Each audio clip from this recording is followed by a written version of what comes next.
Ó, bora destacar o Palmeiras, porque é o primeiro classificado na Libertadores, o único 100% na Libertadores. Venceu lá em Assunção, no Paraguai, o Cerro Porteño, jogo que você transmitiu aqui na Jovem Pan, perto comigo, com o Nilson César, 2-0 Palmeiras. Ô, Viga, eu sou um injustiçado às vezes, sabe por quê? Ah, coitadinho. O pessoal gosta muito de estatística e tal. Eu fui dar uma lá e o Nilson César olhou pra mim e falou: você tá querendo provocar? Eu falei: não, Nilson, é só um dado curioso. Que é assim, hoje o Palmeiras completou a vitória de número 140 desde que começou a disputar a Libertadores. Então, faltam 2 vitórias para o Palmeiras alcançar o número de jogos que o Corinthians tem até hoje. E o Nilson achou que isso aí... Um dado interessante. É um dado interessante, não é, Bruno? É uma estatística curiosa. Né? Pois é, e o Nilson achou que era uma provocação gratuita. Agora, não, enfim, falando sério, de fato, como o Raí e o Bruno falaram, não foi um jogo obviamente exuberante, brilhante e tal, mas foi eficiente, Palmeiras cascudo e usou esse jogo também para poupar alguns caras. Então, Palmeiras, por exemplo, o Piquerez nem entrou no jogo, ficou no banco. O Murilo, que está retornando de contusão, jogou o segundo tempo. O Richard Rios foi poupado no primeiro tempo. O Flaco Lopes hoje nem entrou, então deu tempo aí pro Tigrinho tentar se soltar, se desinibir. Felipe Anderson nem viajou. Felipe Anderson nem viajou, é isso aí. Quer dizer, Palmeiras, a preocupação também é o clássico do domingo. Então, eu acho que o Abel, inteligentemente, rodou o elenco e convenhamos, né? Assim, é um Palmeiras que, de vez em quando, é bico pro mato. Quer dizer, esse é o padrão que tem que ser também nesse tipo de jogo. Não dá para tentar ter o jogo, enfim, Zé Bonitinho o tempo todo. Então, foi um Palmeiras que teve hoje a sua atuação passando por isso também. Quando foi necessário dar chutão, e não foram poucos, Palmeiras deu. Vitor Roque perdeu um gol inacreditável, mas fez o gol mais difícil. Fez um golaço. Fez o gol mais difícil. Não fez o mais fácil, mas fez o mais difícil. E o Estevão, um golaço, hein? Um golaço, Bruno Prado. Palmeiras vai sentir falta do Estevão, não tem jeito.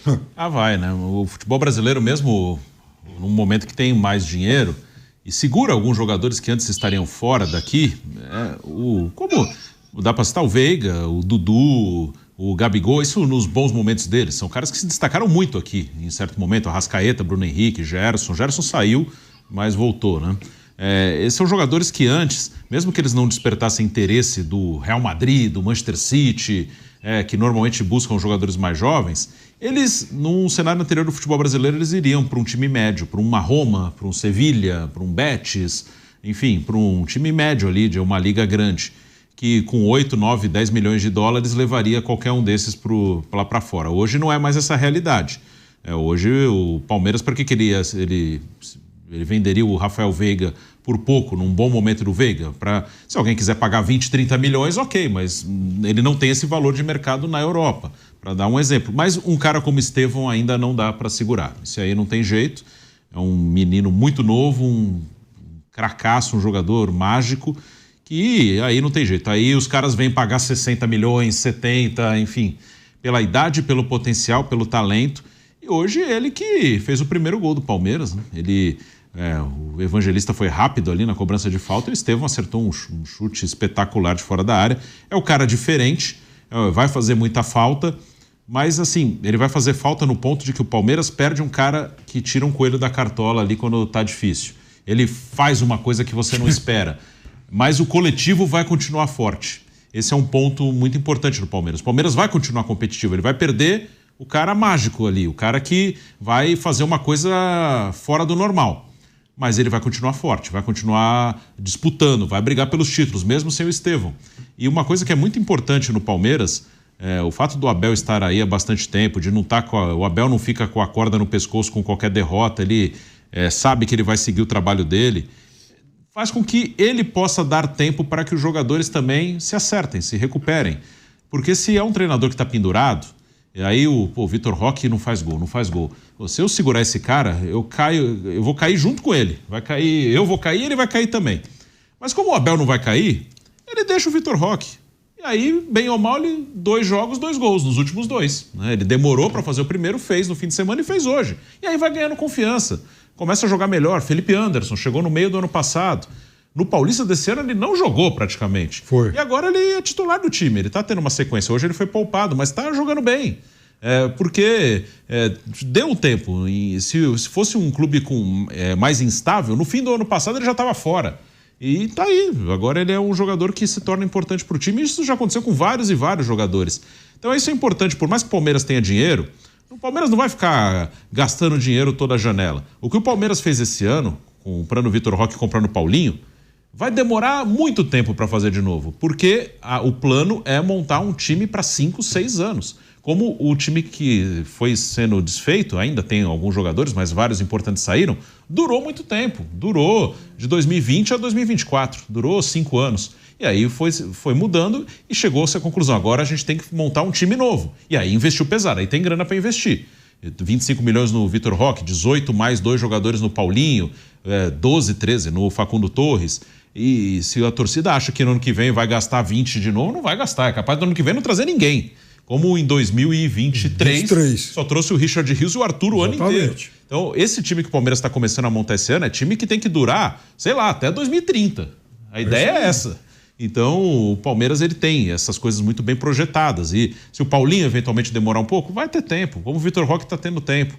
E o Palmeiras vai seguir competitivo. O time de 18 tinha o Everton, Mike, Marcos Rocha, Gustavo Gomes, o Zé Rafael, Veiga, essa leva, Dudu. Essa turma, todo o Rony chegou em 20. Então, é um time para realmente... Luan lá atrás. Luan, exatamente. Não vai...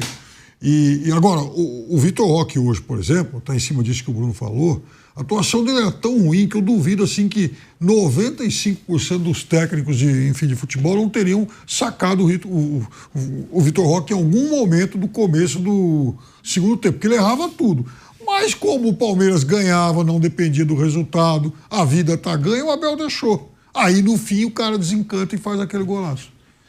Aí Monteiro, Palmeiras invicto a 19 jogos como visitante e 8 vitórias consecutivas na Libertadores aí. De novo na Libertadores não, em sequência fora de casa. Foi um Palmeiras bastante competitivo hoje, como a gente habitualmente vê, muito longe de ser brilhante, não foi uma grande atuação, mas também nem é algo que se espera em linhas gerais desse time do Palmeiras, embora tenha investido muito, embora tenha contratado muitos jogadores, é um time que se notabiliza mais pela consistência, pela solidez, pela competitividade.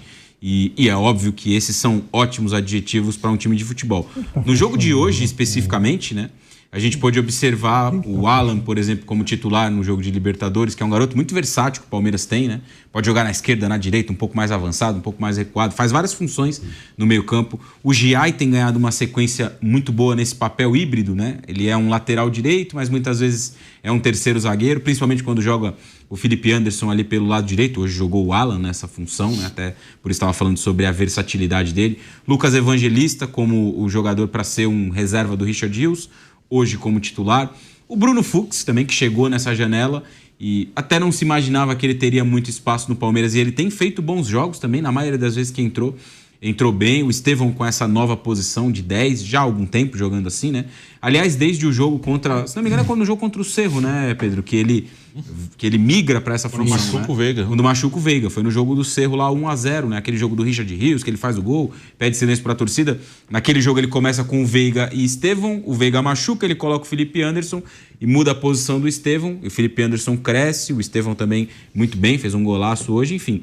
Acho que é um Palmeiras que entrega aquilo que a gente espera, e hoje mais uma vez foi assim, com 3 pontos e muito próximo, que deixaram, né, o Palmeiras muito próximo de garantir a melhor campanha no geral de novo, né? Nesses últimos anos de Libertadores, muitas vezes a gente tem visto isso. Ou o Palmeiras tem a melhor campanha ou tem a segunda melhor campanha. Nesse ano a tendência é que com alguma folga tenha a melhor campanha da Libertadores, o que vai dar a ele uma vantagem para definir os mata-matas na sua casa. Eu mandei para o nosso Guilherme Silva um post aqui que a presidente Leila acabou de fazer. De hoje é engraçadíssimo e tal. Mas o São Paulo também briga aí pela condição de melhor campanha, né? Torcia até pelo empate do 2 Palmeiras. 2 pontos a menos, né? Agora foi com 2 pontos a menos. Assim, o Palmeiras, como vai ter 2 jogos em casa agora... O Palmeiras deve fazer a campanha perfeita, né? 18 pontos. Acho que sim, agora acho que faz. Viga, Palmeiras, 8 vitórias. 8 vitórias do Palmeiras fora de casa. Invicto a 19 jogos como visitante. Na Libertadores, 4 jogos, 4 vitórias para esse Palmeiras, né? Melhor campanha, 100%, único 100%. O primeiro classificado. Palmeiras é o favorito hoje, Viga, para ganhar essa Libertadores? É o melhor time do Brasil na atualidade. E o quê? Já tá comemorando a fumaça verde aí, tem vaga na próxima fase da Libertadores da América, bemos vaga e coisa e tal. Tem que comemorar, tem que tirar sarro mesmo, porque eu tenho certeza que o torcedor do Flamengo queria que o seu time fosse o Palmeiras nesse momento, vencendo, classificando antecipadamente. Qual foi a última vez que o Flamengo classificou antecipadamente, Pipiano? O nosso Bruno, que é a nossa máquina aí de guardar informações. 2022, com o Paulo Souza. 2022. Fez 2022 com o Paulo Souza, exatamente. Fez 16 pontos, não foi isso? Mas depois deu no que deu, não foi isso? Foi. Ganhou a Libertadores depois. Empatou com o Tajeres só e ganhou os outros jogos todos. Fez 16. Pois é, verdade. Mas eu acho que enfim, eu tinha até esquecido o nome do polonês porque eu queria virar essa página, mas não posso deixar de dar ingratidão. O mérito ao português. Eu falo polonês porque foi técnico da seleção da Polônia.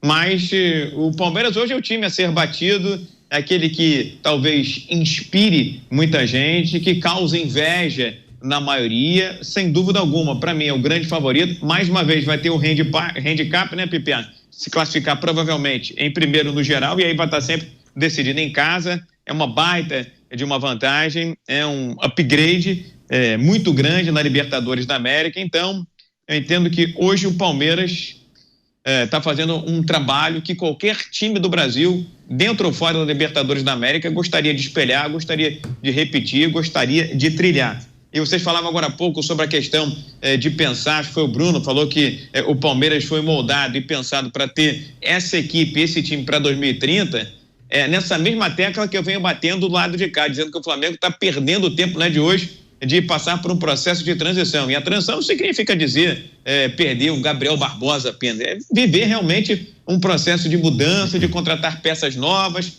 peças jovens, pensando no futuro. Até porque o presente, quando se trata de Libertadores da América, tem causado muito dissabor para o torcedor do Flamengo e muitas alegrias para o torcedor do Palmeiras. Não é à toa que o nosso querido Pipiano está com esse sorriso aí de coringa do Batman. Que coisa maravilhosa. Muito obrigado, Piperno. Muito obrigado, Viga, Bruno Prado, Raí Monteiro. Muito obrigado a você pela audiência espetacular no Canelada de hoje, em todas as plataformas. Peço desculpas pela voz mais uma vez. Ontem fiz o Canelada, ontem fiz o Bate-Pronto, hoje já fiz o jogo do Palmeiras, fiz o Canelada e no segundo tempo do Palmeiras a voz começou a se perder. Mas enfim, acontece, ainda peguei uma gripezinha. A gente fica por aqui com o Canelada e nesta quinta-feira, meio-dia, tem um Bate-Pronto com o nosso pilhado aqui na Jovem Pan.